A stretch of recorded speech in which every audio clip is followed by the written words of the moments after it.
Good morning everyone. आज हम फिर संधारित चैप्टर के एक नए न्यूमेरिकल को इम्पोर्टेंट न्यूमेरिकल को सॉल्व करेंगे। इसमें जरा देखिए क्या है प्रश्न में, कह रहा है कि निम्न चित्र में संयोजित प्रत्येक संधारित्र की धारिता 9 माइक्रोफैरड हो तो बिंदुओं ए और बी के बीच तुल्य धारिता ज्ञात कीजिए। अब यहाँ समझो जरा, ये आपका पॉइंट ए है और ये आपका पॉइंट बी है और इस पॉइंट ए और बी के क्रॉस ये चार संधारित्र है C1, C2, C3 और तो हमें इनके संयोजन का जो है तुल्य धारिता बतानी है। तो यहाँ थोड़ा सा आप देखिए जरा इस प्रश्न को, अगर आप ये देखेंगे कि अगर हम ये देखें कि कैसे इनको संयोजित किया गया है तो थोड़ा सा आप कंफ्यूज होंगे। हम क्या करते हैं, मान लीजिए अगर इन दोनों पॉइंट्स को स्ट्रेच कर दे, फैला दे, अलग अलग कर दे तो ये आपका कुछ इस तरीके से होगा। ध्यान दीजिएगा कैसे होगा।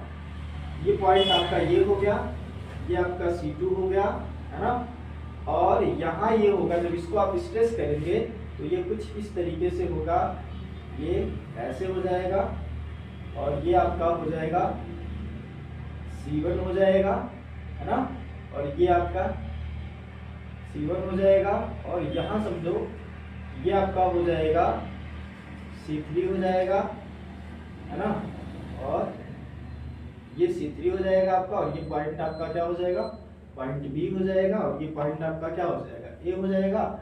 और यहाँ जो है ये आपका जो है ये अगला जो होगा ये आपका क्या हो जाएगा, C4 हो जाएगा। क्या हो जाएगा, C4। ये कुछ इस तरीके से फॉर्म होगा। तो यहाँ देखो जरा C1 और C3 अगर हम देखें तो C1 और C3 किस क्रम में है, पैरेलल क्रम में। तो इनकी जो तुल्य धारिता हो जाएगी वो मान लीजिए C हो गई। तो जो पैरेलल क्रम में आपको पता है, पैरेलल क्रम में अगर हमें जो धारिता होती है वो अधिक होती है तो वो किसके बराबर होगी, C1 प्लस C3 के बराबर होगी। और C1 प्लस C3 का मतलब क्या हो जाएगा भाई, C1 प्लस C3 का मतलब 9 प्लस 9, 9 कितना हो जाएगा, 18 हो जाएगा। 9 कितना हो जाएगा, 18 माइक्रोफैरड, है ना। चलिए अब ये हमारा 18 माइक्रोफैरड हो गया। अब यही डायग्राम हमारा कुछ इस तरीके से हो जाएगा, ऐसे फॉर्म हो जाएगा। ये आपका हो गया 9 माइक्रोफैरड, है ना, और ये आपका हो गया 18 माइक्रोफैरड, है ना, और ये आपका पॉइंट B हो गया और ये आपका पॉइंट A हो गया और यहाँ जो है हमारा ये हो गया आपका C4 और इसको हमने इस तरीके से कर दिया। अब देखिए ये कॉम्बिनेशन, ये आपका सीरीज कॉम्बिनेशन है। अब पुनः हमारा क्या हो जाएगा, 9 माइक्रोफैरड धारिता और 18 माइक्रोफैरड धारिता की जो संधारित्र है वो श्रेणी क्रम में है पुनः। तो इनकी तुल्य धारिता कितनी जाएगी, इनकी तुल्य धारिता मान लीजिए C डैश हो गई तो 1/C डैश बराबर 1/9 और प्लस कितना हो जाएगा, 1/18 हो जाएगा।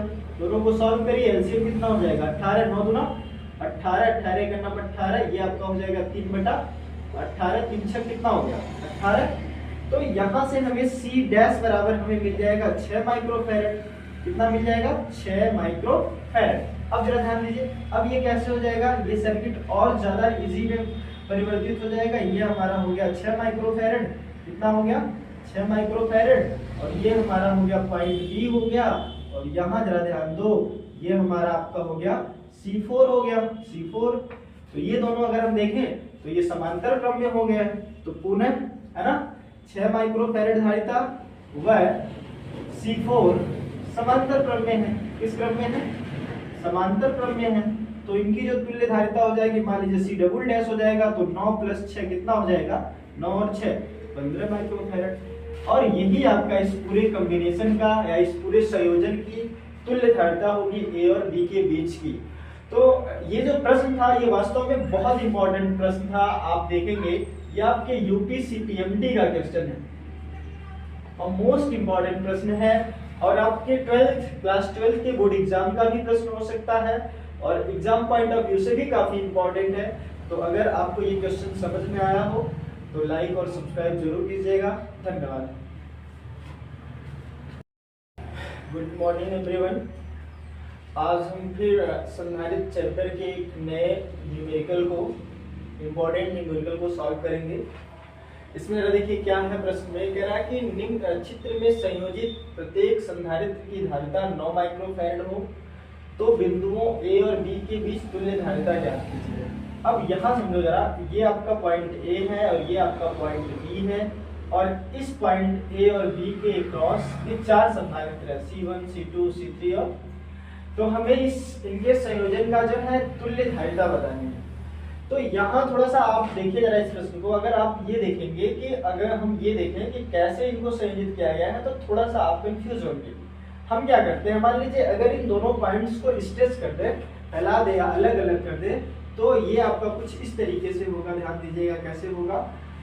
ये पॉइंट आपका ये हो गया, ये आपका C2 हो गया, है ना, और यहाँ ये होगा, जब इसको आप स्ट्रेच करेंगे तो ये कुछ इस तरीके से होगा, ये ऐसे हो जाएगा, और ये आपका हो जाएगा C1 हो जाएगा, है ना, और ये आपका C1 हो जाएगा, और यहाँ समझो ये आपका हो जाएगा C3 हो जाएगा, है ना, और ये C3 हो जाएगा आपका, और ये पॉइंट आपका क्या हो जाएगा, पॉइंट B हो जाएगा, और ये पॉइंट आपका क्या हो जाएगा, A हो जाएगा, और यहाँ जो है ये आपका जो है ये अगला जो होगा ये आपका क्या हो जाएगा, C4 हो जाएगा। क्या हो जाएगा, C4। ये कुछ इस तरीके से फॉर्म होगा।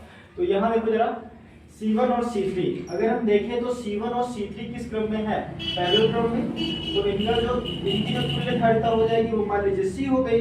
तो जो पैरेलल क्रम में आपको पता है, पैरेलल क्रम में अगर हमें जो धारिता होती है वो अधिक होती है, तो वो किसके बराबर होगी, C1 प्लस C3 के बराबर होगी। और C1 प्लस C3 का मतलब क्या हो जाएगा भाई, C1 प्लस C3 का मतलब 9 प्लस 9, 9 कितना हो जाएगा, 18 हो जाएगा। 9 कितना हो जाएगा, 18 माइक्रोफैरड, है ना। चलिए, अब ये हमारा 18 माइक्रोफैरड हो गया। अब यही डायग्राम हमारा कुछ इस तरीके से हो जाएगा, ऐसे फॉर्म हो जाएगा। ये आपका हो गया 9 माइक्रोफैरड, है ना, और ये आपका हो गया 18 माइक्रोफैरड,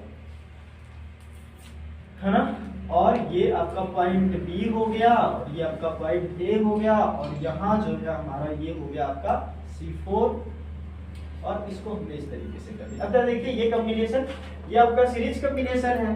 अब पुनः हमारा क्या हो जाएगा, 9 माइक्रोफैरड धारिता और 18 माइक्रोफैरड धारिता की जो संधारित्र है वो श्रेणी क्रम में है पुनः, तो इनकी तुल्य धारिता कितनी जाएगी, इनकी तुल्य धारिता मान लीजिए C डैश हो गई, तो 1/C डैश बराबर 1/9, और प्लस कितना हो जाएगा, 1/18 हो जाएगा। दोनों को सॉल्व करिए, एलसीएम कितना हो जाएगा, 18, 9 दूना 18, 18 का नाम 18, ये आपका हो जाएगा 3/18, 3 6 कितना हो गया, 18।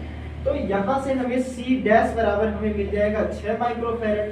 कितना मिल जाएगा, 6 माइक्रोफैरड। अब जरा ध्यान दीजिए, अब ये कैसे हो जाएगा, ये सर्किट और ज्यादा इजी में परिवर्तित हो जाएगा। ये हमारा हो गया 6 माइक्रोफैरड, कितना हो गया, 6 माइक्रोफैरड, और ये हमारा हो गया पॉइंट बी हो गया, और यहाँ जरा ध्यान दो, ये हमारा आपका हो गया C4 हो गया, C4। तो ये दोनों अगर हम देखें तो ये समांतर क्रम में हो गया, तो पुनः, है ना, 6 माइक्रोफैरड धारिता वह C4 समांतर क्रम में है। किस क्रम में है, समांतर क्रम में है। तो इनकी जो तुल्य धारिता हो जाएगी, मान लीजिए C डबल डैश हो जाएगा, तो 9 प्लस 6 कितना हो जाएगा, 9 और 6 15 माइक्रोफैरड। और यही आपका इस पूरे कॉम्बिनेशन का या इस पूरे संयोजन की तुल्य धारिता होगी A और B के बीच की। तो ये जो प्रश्न था ये वास्तव में बहुत इंपॉर्टेंट प्रश्न था। आप देखेंगे ये आपके यूपीसी पीएमटी का क्वेश्चन है और मोस्ट इंपॉर्टेंट प्रश्न है, और आपके क्लास 12 के बोर्ड एग्जाम का भी प्रश्न हो सकता है, और एग्जाम पॉइंट ऑफ व्यू से भी काफी इंपॉर्टेंट है। तो अगर आपको ये क्वेश्चन समझ में आया हो तो लाइक और सब्सक्राइब जरूर कीजिएगा। धन्यवाद।